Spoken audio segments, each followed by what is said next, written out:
मैं लिख के देता हूँ, आपकी हवा टाइट हो जाएगी अगर आप ये सुन जाएँ कि व्हाट्सएप, फेसबुक, इंस्टाग्राम, यहाँ तक कि आपका फेवरेट यूट्यूब भी भारत सरकार बंद करने वाली है।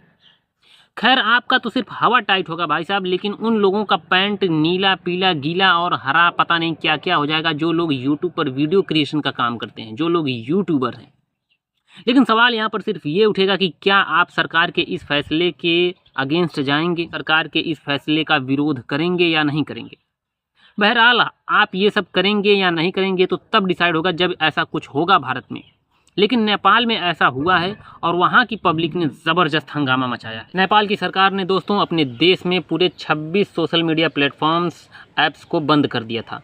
अब इनमें क्या क्या है? इनमें है लड़कियों का फेवरेट स्नैपचैट, लड़कों का फेवरेट इंस्टाग्राम, फेसबुक, यूट्यूब, बाकी सभी का फेवरेट एक्स, रेडिट, ऐसे कई प्रकार के 26 सोशल मीडिया प्लेटफॉर्म्स ऐप्स को नेपाल की सरकार ने बंद कर दिया। तो वहाँ की जेंजी, वहाँ की पब्लिक को ये लगा कि भाई साहब ये तो पब्लिक फ्रीडम ऑफ स्पीच को दबाने का प्रयास किया जा रहा है। आप लोग भली भांति जानते हो कि आज के दौर में आदमी 2 वक्त की रोटी कम खा लेगा, लेकिन उसको समय से मोबाइल, समय से सोशल मीडिया, ये सब चीज़ें आज के टाइम पर आदमी को सबसे ज़्यादा ज़रूरी हो गई हैं। अब वहाँ की जनता सिर्फ इन्हीं चीज़ों के लिए नहीं बल्कि अपने हक के लिए भी जाग उठी है। उनका कहना है कि देश से भ्रष्टाचार भी हटाइए, हमें रोज़गार भी दीजिए, बेरोज़गारी भी ख़त्म कीजिए और जो करना है, जो अच्छे काम करने हैं वो तो करने ही हैं। Prime minister KP Sharma Oli ने इस्तीफ़ा दे दिया। इन्हीं के साथ साथ कई cabinet ministers, home ministers, agriculture ministers और दूसरे ने भी रिज़ाइन कर दिया। अच्छा, अब प्रदर्शनकारियों ने क्या किया?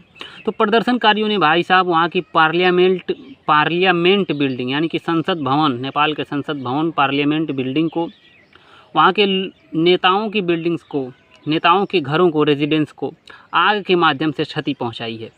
काफ़ी ज़्यादा क्षति पहुँचाई है। यहाँ तक कि कुर्सियाँ, मेज़, पॉट्स, तरह तरह के जो वहाँ के फर्नीचर वगैरह हैं, किसी को नहीं बख्शा गया। सबको लेकर के खूब मस्ती में झूमे वहाँ के प्रदर्शनकारी।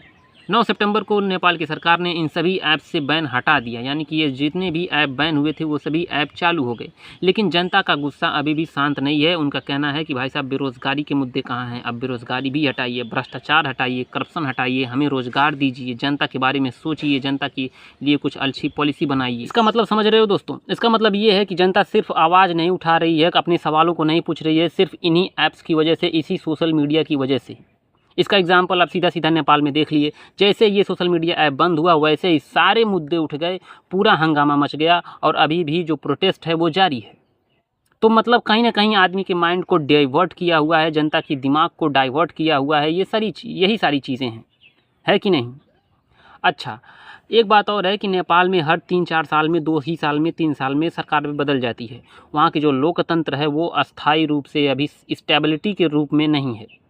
क्यों नहीं है? क्योंकि वहाँ पर करप्शन है। करप्शन वैसे दुनिया के किसी देश में नहीं है, करप्शन तो दुनिया के सभी देशों में है। लेकिन नेपाल में जो करप्शन का रिपोर्ट है, जो करप्शन का स्कोर है, सीपीआई स्कोर के तहत अगर आप देखोगे तो नेपाल में जो सीपीआई स्कोर निकल कर आता है नेपाल का, वो 34 है। जितना ज़्यादा सीपीआई स्कोर हाई रहेगा उस देश में करप्शन उतना ही कम रहेगा। लेकिन जिस देश में जितना कम सीपीआई स्कोर रहेगा उस देश में करप्शन उतना ही ज़्यादा रहेगा। ये जो विश्व के आंकड़े हैं, जो आंकड़े बनाए गए हैं, ये इसके तहत है।